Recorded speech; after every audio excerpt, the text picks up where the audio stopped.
మోదీ ప్రభుత్వం వచ్చాక ఉగ్రవాదాన్ని దాదాపు అంతం చేయగలిగిందని అమిత్ షా గారైతే చెప్పడం జరిగింది. అలాగే జమ్మూ కాశ్మీర్‌లో 370 అమల్లో ఉన్నంత వరకు అక్కడ యువతలో ఒక వేర్పాటువాద భావజాలం నెలకొనడమే కాకుండా భారతదేశ ప్రజల్లో కూడా కశ్మీర్ అనేది కేవలం భారతదేశంలో పేరుకే భాగం తప్ప అది పాకిస్తాన్‌తో మాత్రమే కలిసి ఉంటుంది అనే విధంగా కూడా ఉండేది.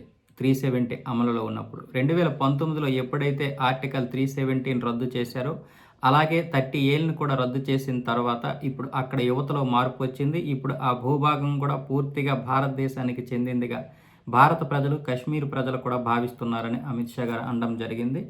ఆయన ఢిల్లీలో గురువారం Jammu and Kashmir and Ladakh through the ages అనే పుస్తకాన్ని ఆవిష్కరించారు. సిల్క్ రహదారి నుంచి మధ్య ఆసియా, శంకరాచార్య ఆలయం నుంచి హెమిష్ మఠం వరకు, వాణిజ్యం నుంచి ఆధ్యాత్మికత వరకు బలమైన పునాదులు కశ్మీర్ సంస్కృతిలో ఉన్నాయని అమిత్ షా అయితే వివరించారు.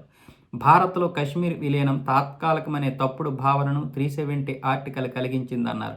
కశ్మీర్లో ఉగ్రవాదం కారణంగా ఇప్పటివరకు సుమారు 40,000 మంది పౌరులు మృతి చెందారని అమిత్ షా అయితే ఆవేదన వ్యక్తం చేశారు.